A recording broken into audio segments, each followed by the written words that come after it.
வணக்கம். நான் உங்கள் கவி. வாங்க இன்றைய கதை படிக்கலாம். கதைக்குள் போகிறதுக்கு முன்னாடி உங்கள் எல்லார்கிட்டையும் ஒரு சின்ன வேண்டுகோள். நிறைய பேர் கதை பார்க்குறீங்க, எனக்கு சந்தோஷம்தான். அதே நேரத்தில் சப்ஸ்கிரைப் பண்ணிட்டு பார்த்தா நான் இன்னும் ரொம்பவே சந்தோஷப்படுவேன். ப்ளீஸ் எல்லாரும் சப்ஸ்கிரைப் பண்ணிட்டு கதையை கேளுங்க. வாங்க இப்போ கதைக்குள் இணையலாம்.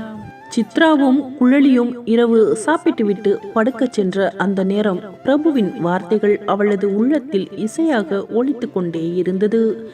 என்னை உடுத்திக்கிட்டாலும் அழகாதான் இருக்கும் சித்ரா என்ற அந்த சொற்கள் அவளுக்குள் நம்பிக்கை மற்றும் காதலை அதிகப்படுத்தியது.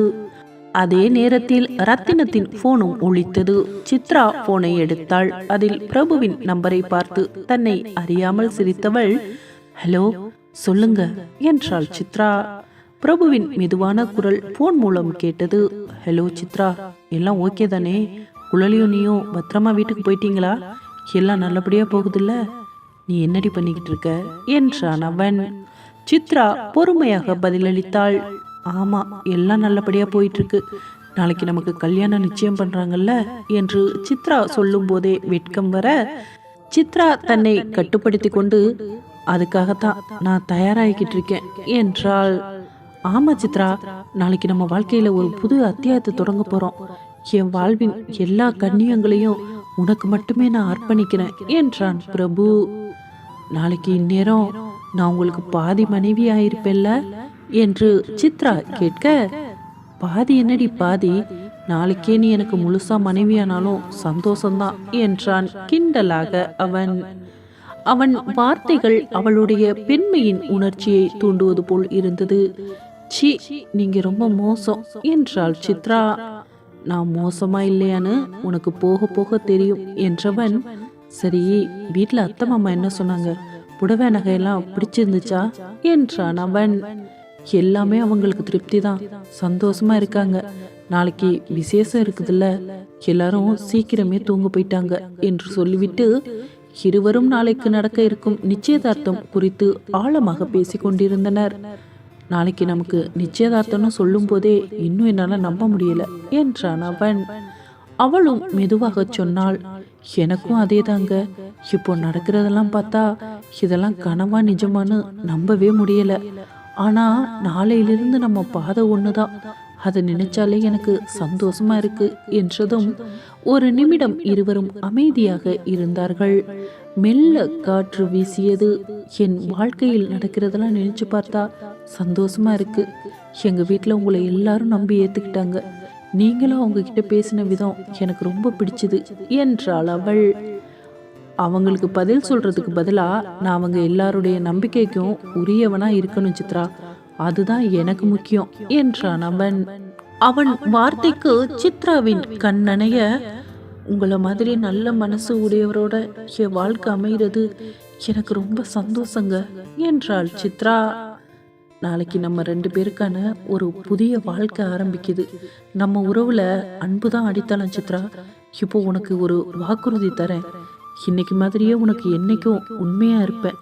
நீ நான் அப்படிங்கிற இந்த இரவு இன்னையோட முடிய போகுது.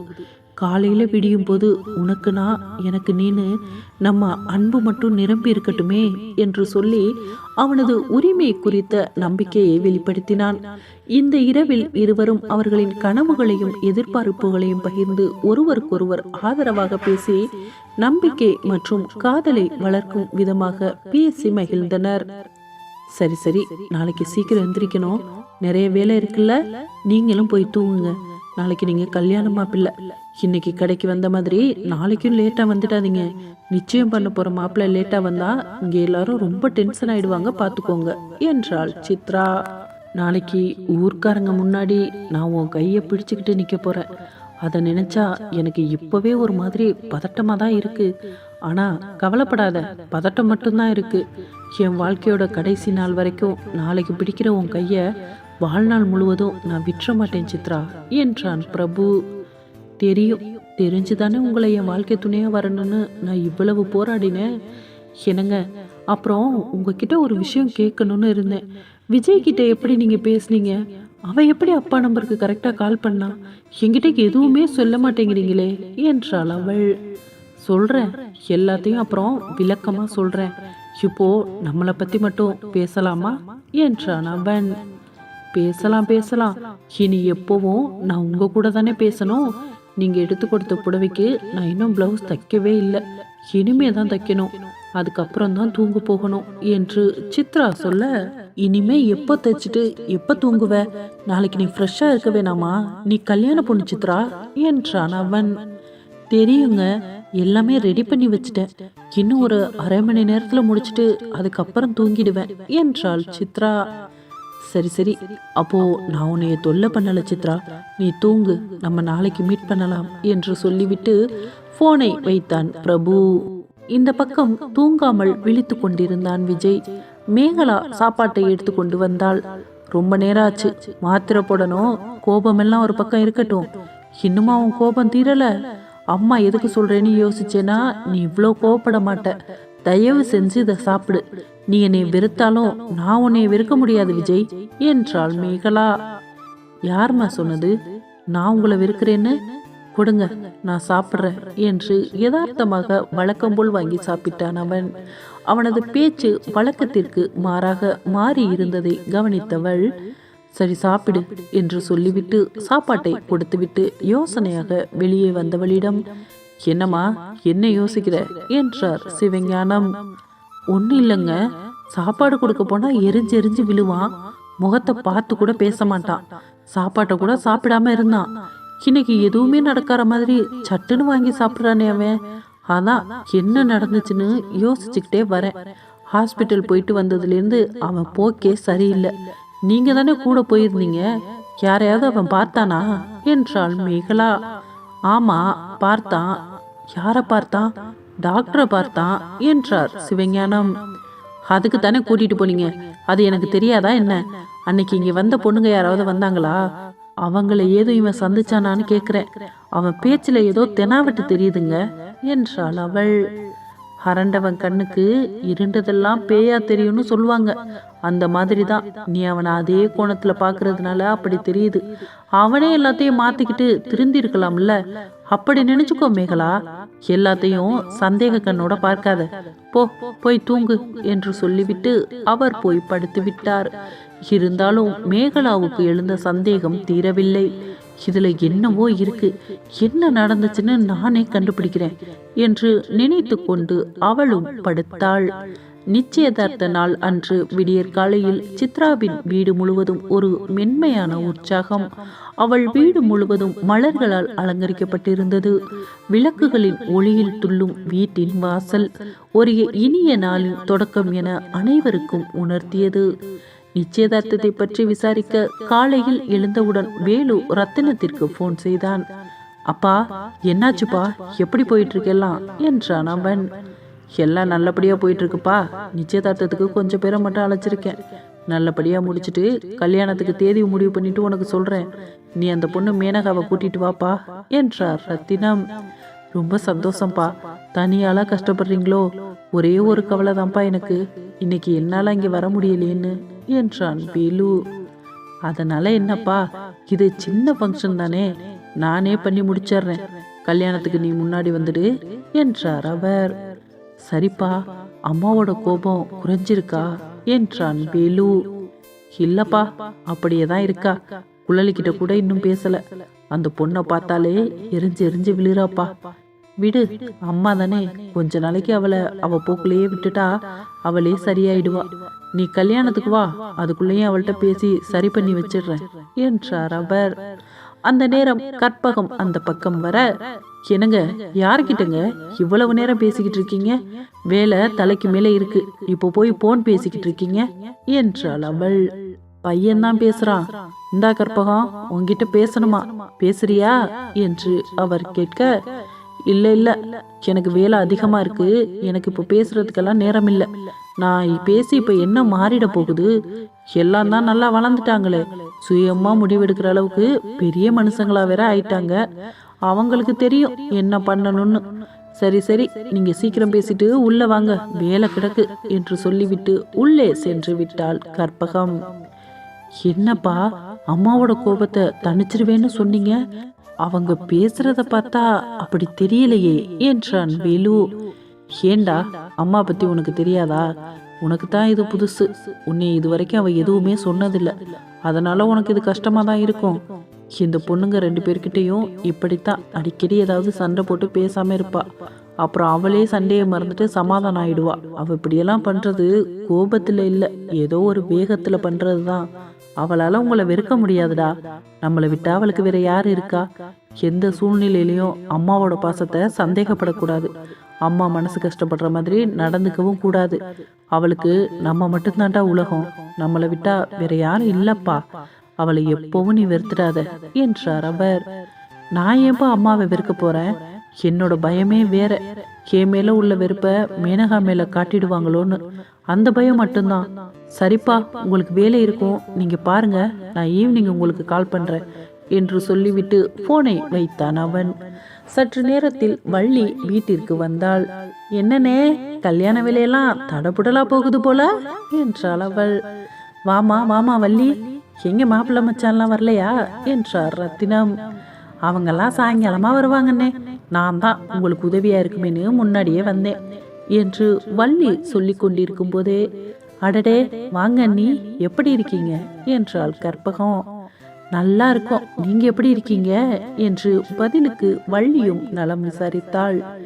எனக்கு என்ன, நாங்களும் நல்லா தான் இருக்கோம் என்று கற்பகம் பதிலளிக்க, அந்த நேரம் வெளியில் வந்த குழலியோ வள்ளியை பார்த்துவிட்டு, அடடே அத்தை வாங்கத்த என்று குழலியும் சித்ராவும் சேர்ந்தே அழைத்தார்கள். எப்படிமா இருக்கீங்க 2 பேரும்? உங்களுக்காகத்தான் இந்த அத்தை இவ்வளோ கஷ்டப்பட்டு வாரேன் என்றாள் வள்ளி. சரி சரி உட்காருங்க அத்தை, காஃபி எடுத்துட்டு வரேன் என்று சொல்லிவிட்டு குழலி காஃபி போட சென்றாள். என்னம்மா, அலங்காரம் முடிஞ்சிடுச்சா?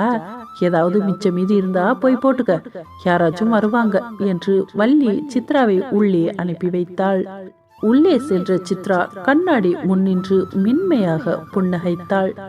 இன்றைய நாள் அவளின் வாழ்நாளில் புதிய முகவரி எழுத போகிறது.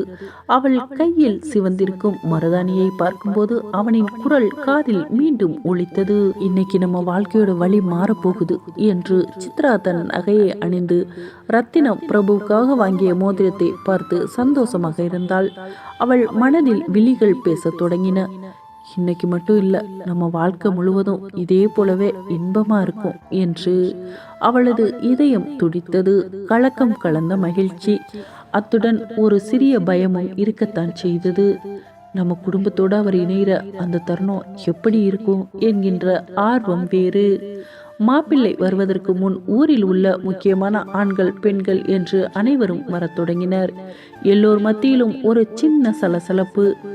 இது இவங்க பார்த்த மாப்பிள்ளை இல்லையா, அவளே அவனை காதலிச்சாலாம், அதனாலதான் விஷயம் வெளியில தெரியறதுக்குள்ளேயும் கல்யாணம் பண்ணி வைக்கிறாங்க என்று சிலரும், பரவாயில்ல இந்த பொண்ணு மனசுக்கு நல்ல மாப்பிள்ளையா அந்த கடவுளே காட்டி கொடுத்துட்டாரு, இனியாவது அவ வாழ்க்கை நிம்மதியா இருக்கணும் என்று சிலரும், இதெல்லாம் முதல் புருஷனுக்கு தெரியுமா, தெரிஞ்சா என்ன பிரச்சனை நடக்குமோ, அவனும் இன்னும் கல்யாணம் பண்ணாம தான் இருக்கானா என்று சிலரும், அவன் தான் இவளை வேணான்னு வெட்டிட்டு போயிட்டானே, அப்புறம் என்ன பிரச்சனை பண்றதுக்கு இருக்கு, எங்கேயோ போய் அவ நல்லா இருந்துட்டு போறா, இதெல்லாம் நம்ம இங்க பேசுற பேச்சில்ல, பேசாம வந்த வேலையை பார்ப்போம் என்று சிலரும் கலந்து பேசிக்கொண்டு வீடே சலசலப்பாக இருந்தது.